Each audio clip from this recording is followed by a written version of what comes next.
एक गांव में एक बुढ़िया रहती थी। वो बुढ़िया बहुत गरीब थी। बुढ़िया का एक बेटा था।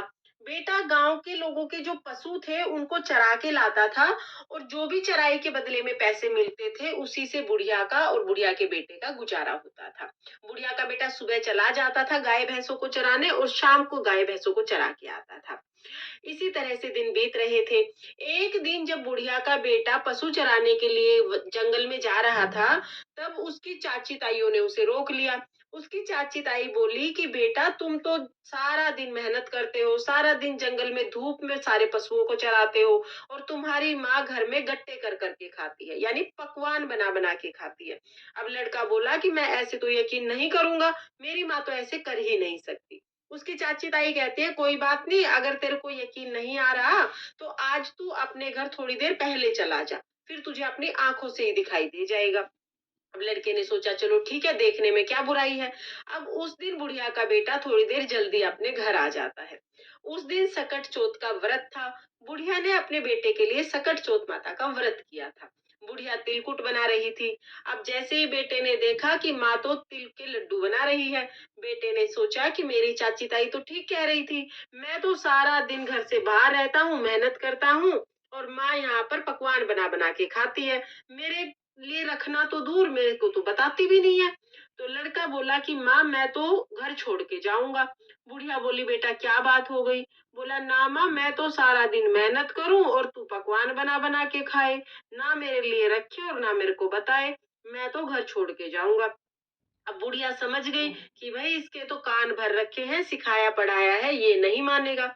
बुढ़िया बोली, ठीक है बेटा, अगर तू घर छोड़ के जा रहा है तो तू ये तिल के दाने ले जा। मैंने तो आज सकट चौथ का व्रत किया था, तेरे लिए व्रत करती हूँ, फिर भी तेरे को यकीन नहीं है तो तू ये तिल के दाने ले जा। जहां पर भी तुझे मुसीबत आए, जहां भी कष्ट आए, वहां ये तिल के दाने पूर के बैठ जाना। अगर मैं तेरे लिए व्रत करती हूँगी तो वो मुसीबत टल जाएगी, और नहीं तो फिर मैं झूठी साबित हो जाऊंगी। लड़का बोला, ठीक है। तिल के दाने लेकर बुढ़िया का बेटा घर से निकल गया। अब घर से निकलकर जंगल में चला गया। जंगल में जब जाने लगा तो सामने दो शेर खड़े। अब शेर को देख के बुढ़िया का बेटा डर गया। बुढ़िया के बेटे ने सोचा कि ये दोनों तो मेरे को खाएंगे। अब मुसीबत में माँ की याद आई। सभी को जब भी मुसीबत होती है तो माँ की याद जरूर आती है। अब माँ की याद आते ही तिल याद आ गए। तिल लेके पूर के बैठ गया। बोला, हे सकट चौथ माता, अगर मेरी माँ मेरे नाम के सकट चौथ के व्रत करती होगी तो ये शेर गाय बन जाएंगे और रास्ता छोड़ देंगे, और नहीं तो आज मेरा मरना तय है। अब सकट चौथ माता की कृपा से दोनों शेर गाय बन गए और पूंछ हिलाते हुए चले गए, क्योंकि उसकी माँ तो उसी के नाम के व्रत करती थी। अब आगे चला। आगे गया तो देखा कि सांप फन ठाए खड़ा, बिल्कुल उसके सामने खड़ा सांप। अब उसने सोचा कि ये तो मेरे को डसेगा, जाने ना दे, जिधर वो जाए सांप उधर ही चला जाए। अब वो तो फिर से अपने जो तिल के दाने थे वो पूर के बैठ गया। बोला, हे सकट चौथ माता, अगर मेरी माँ मेरे नाम के व्रत करती थी तो ये सांप रस्सी बन जाएगा और मैं यहाँ से चला जाऊंगा, नहीं तो मेरा मरना तय है। अब सांप तो रस्सी बन गया, वो वहां से निकल गया।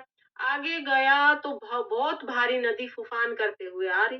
नदी इतनी तेज लहरों से बह रही, उसने सोचा कि अगर मैं नदी को पार करूंगा तो डूब के मर जाऊंगा, और अगर मैं नदी को पार नहीं करूंगा तो इस जंगल के जानवर मेरे को खा जाएंगे। आज मेरा मरना तो तय है। फिर माँ की याद आई। माँ की याद आते ही तिलपुर के बैठ गया।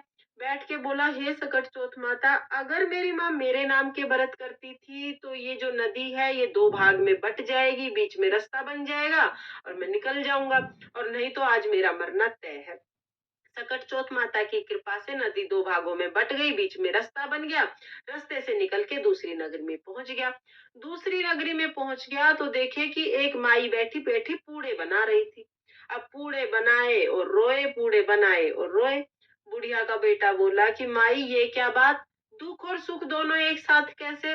पूड़े बनाए मतलब तू बहुत खुश है, और रोए मतलब बहुत दुख है, ये कैसी बात है? बूढ़ी माई बोली, बेटा, पूड़े तो इसलिए बनाऊ हूँ क्योंकि आज मेरे बेटे का आखिरी दिन है, मैं यूं सोचूं कि उसको कुछ अच्छा खिला दूं। और रो इसलिए रही हूँ कि इस नगरी में हर छठे महीने आव पकता है, और उस आव में एक इंसान को बिठाया जाता है। हर घर से एक इंसान जाता है। आज मेरे घर से बारी है और मेरे एक ही बेटा है।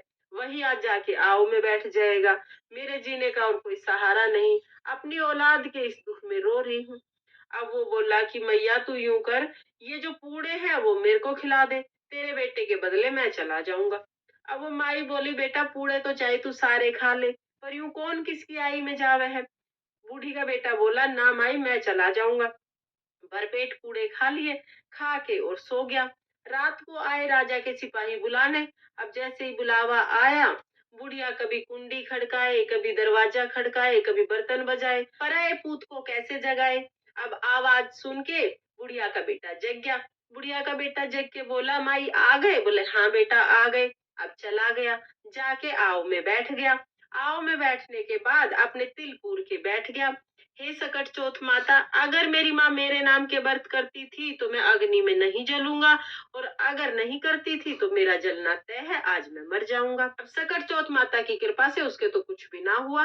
अब गली में बच्चे खेल रहे थे, खेलते खेलते बच्चों की बोल जाके मटके पे लगी, टन से आवाज आई।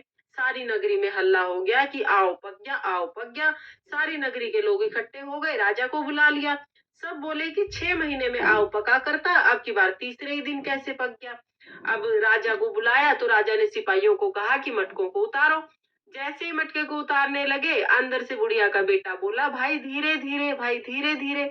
अब अंदर से इंसान की आवाज सुन के सब डर गए। सारे सिपाही मटके को छोड़ के दूर हो गए। राजा ने तलवार निकाल ली। तलवार निकाल के राजा बोले कि बाहर निकल, भूत है कि पिशाच है, कौन है। अब बुढ़िया का बेटा तो हाथ जोड़ के बाहर निकल गया।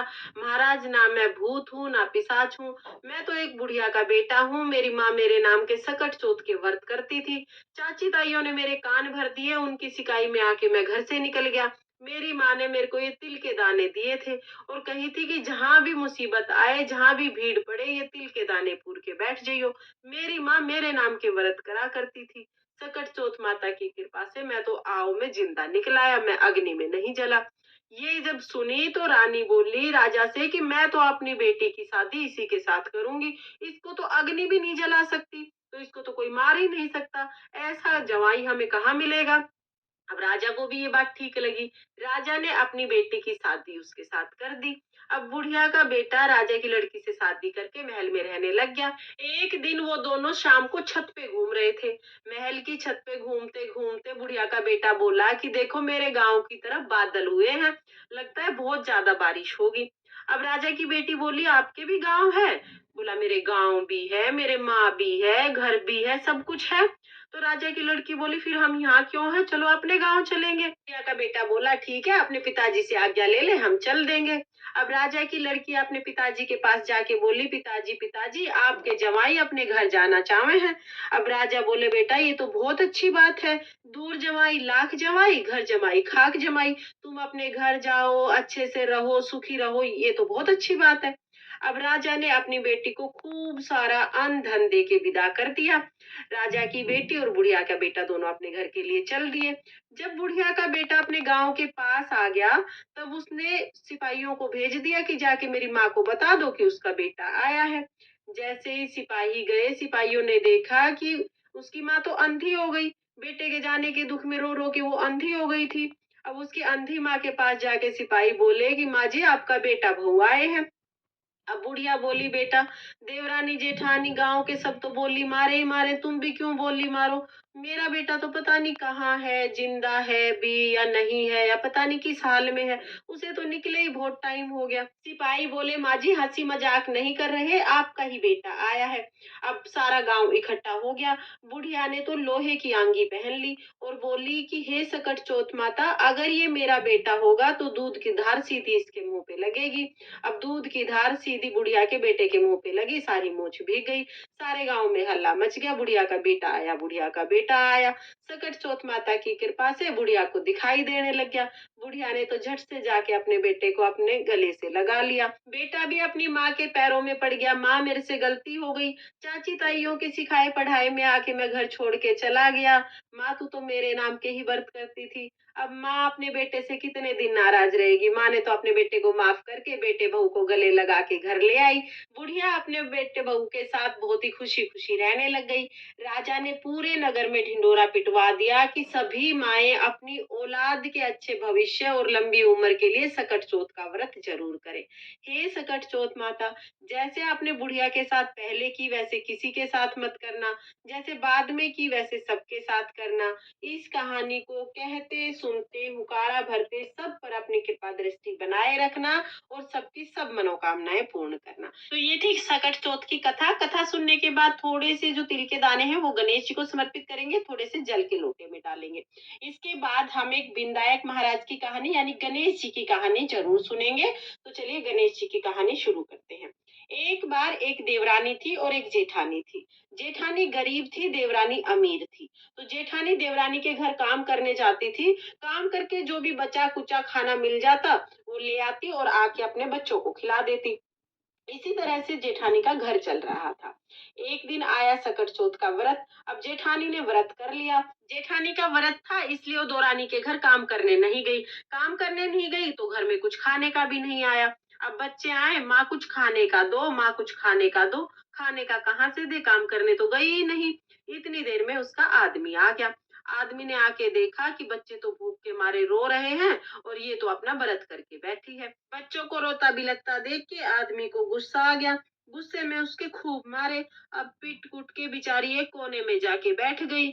वहीं पड़े पड़े शाम हो गई। शाम को आए विनायक महाराज। विनायक महाराज को सोच के लिए जाना था। अब विनायक महाराज बोले, बेटा शौचालय कहाँ है, मैं तो पोटी करूंगा। अब वो बोली, महाराज कहाँ के शौचालय, जहां मन करे वहां कर लो, सारा घर पड़ा है। अब विनायक महाराज का तो उस दिन राजा के घर में वासा था। खूब हीरे मोती सोना चांदी खा के आए थे। पूरे घर में पोटी पोटी कर दी। फिर बोले, बेटा साफ कहाँ करूं। वो बोली, महाराज मेरे सिर पे पोंछ लो। अब सिर पे पोंछ के और विनायक महाराज तो चले गए। वहीं पड़ी पड़ी बेचारी को नींद आ गई। सुबह जब उठ के देखा तो घर में तो हीरे मोती सोना चांदी जगमग जगमग है पूरा घर। पूरे घर में धन ही धन भरा पड़ा है, क्योंकि विनायक महाराज का तो राजा के घर वासा था। उस दिन खूब हीरे मोती सोना चांदी खा के आए थे। अब पूरे घर में देखे धन ही धन, जहां देखे वहां धन ही धन। धन समेटने लग गई। सुबह से शाम हो गई। देवरानी ने अपने बच्चे भेजे, जाओ ताई को बुला के लाओ। कल भी नहीं आई काम करने, आज भी नहीं आई। अब बच्चे गए तो बच्चे बोले, ताई ताई मम्मी बुला रही हैं, हमारे घर काम कर दो। अब जेठानी बोली कि भाई आज तो मेरे ही घर कोई काम कर दो। बच्चे भागे भागे वापिस गए और अपनी माँ को बोले, माँ ताई जी के घर तो बहुत सारा धन है, हीरे मोती सोना चांदी बिखरा पड़ा है, ताई तो समेटने लग रही है। अब देवरानी भागी भागी गई, जाके बोली, दीदी दीदी क्या करा, आन करा बिनान करा, क्या जादू टोना करा। जेठानी बोली, बहन मैंने तो कुछ भी नहीं करा, मेरा तो सकट चौथ का व्रत था। मैं तेरे घर काम करने नहीं आई तो बच्चे भूखे थे। बच्चों को भूखा देख के तेरे जेठ ने मेरे बहुत मारे। मारे तो मैं पीट कूट के यहाँ कोने में पड़ गई। रात को आए विनायक महाराज, बोले कि शौचालय जाऊंगा। मैं बोली, महाराज यही घर में कहीं भी कर लो। बाद में बोले, हाथ कहाँ पोंछूं, तो मैं बोली कि सिर में पोंछ लो। अब सारी बात देवरानी को बता दी। देवरानी घर चली गई। घर जाके अपने आदमी को बोली कि मेरे मार। उसका आदमी बोला कि निर्भाग, वो तो भूखी प्यासी पिटी थी, तू धाई धापी भी क्यों पिटे। ना मानी, बोली ना मेरे मार। आदमी ने खूब मना करी, फिर भी ना मानी, बोली ना मेरे मार। अब आया गुस्सा, दमड़ दमड़ उसके आदमी ने अच्छी देही तोड़ दी। अब पीट कुट के और एक कोने में बैठ गई। शाम के टाइम आए विनायक महाराज। बोले, बेटा शौचालय जाऊंगा, शौचालय कहाँ है। बोली, महाराज पूरा घर इतना लिपा पोता साफ सुथरा करके रख रखा है, जी करे वहां करो। अब विनायक महाराज ने सारे में पोटी कर दी। विनायक महाराज का उस दिन तेली के घर वासा था। खूब सारी खल बिनोले खा के आए थे। अब पूरे घर में कर दी। अब जाते टाइम विनायक महाराज बोले, बेटा हाथ कहाँ पोंछू। बोले, महाराज शैम्पू से सिर धो रखा है, मेरे सिर पे पोंछो। अब सिर पे पोंछ के चले गए। अब सुबह देखे तो सिड़ाओ सिड़े, जितना समेटे उतना फैलता जाए, जितना समेटे उतना फैलता जाए। पूरा घर सिड़ गया, क्योंकि विनायक महाराज का तो उस दिन तेली के घर बासा था। खूब खल बिनौले खा रखे तो पूरे में सिड़ा दिया। अब दो रानी तो समेट ही नहीं पाई, जितना समेटे उतना फैल जाए। भागी भागी विनायक महाराज के पास गई, हे विनायक महाराज, यो आपने क्या करा। मेरी जिठानी को तो इतना धन दिया और मेरे को दलत दे दिया। विनायक महाराज बोले कि तेरी जिठानी तो सत की थी, इसलिए उसको धन दिया, और तूने लालच में परपंच करे इसलिए तेरे को दलत दर दिया। तो रानी ने तो विनायक महाराज के पैर पकड़ लिए, हे महाराज आपने ये फैलाया है आप ही समेटोगे, मेरी गलती हो गई, मेरे को माफ कर दो। विनायक महाराज को दया आ गई, विनायक महाराज ने सारा दलदल समेट दिया और उसको खूब सारा अन्न धन दिया। हे विनायक महाराज, जैसे आपने जेठानी के साथ करी वैसे सबके साथ करना, जैसे देवरानी के साथ करी वैसे किसी के साथ मत करना। इस कहानी को कहते सुनते हुकारा भरते सब पर अपनी कृपा दृष्टि बनाए रखना और सबके घर अन्न धन से भरना। ये थी विनायक जी की कथा। थोड़े से तिल के दाने हम गणेश जी को समर्पित करेंगे और थोड़े से तिल के दाने हम जल के लोटे में डाल देंगे। इस तरह से हमारी सकट चौथ व्रत की कथा पूर्ण हो जाएगी। कथा सुनने के बाद जो हमने तिल के दाने हाथ में लिए हैं ना, इनमें से थोड़े से तिल के दाने हम अपने पल्लू में बांध लेंगे। आप अपने पल्लू में बांध के रख सकते हैं या किसी भी दूसरे बर्तन में आप रख सकते हैं। शाम को जब चंद्रमा को अर्घ देंगे तो ये कहानी सुने हुए तिल से ही हमें अर्घ देना है। और अभी क्योंकि अभी हम दिन में कहानी सुन रहे हैं तो अभी हम ये जल का लोटा सूर्य देवता को अर्घ दे दें। हमारे यहाँ पर सकट चौथ की कहानी दिन में सुनी जाती है, तो अगर आप दिन में सुन रहे हैं तो सूर्य देवता को अर्घ दे दें और चंद्रमा के लिए आप अलग से ये जो तिल है ये रख लें अर्घ देने के लिए। और अगर आप शाम को कहानी सुनते हैं तो फिर आप सीधा ये जो तिल है इनसे चंद्रमा को अर्घ दे सकते हैं। इस तरह से हमारी सकट चौथ व्रत की कथा पूर्ण हो जाए।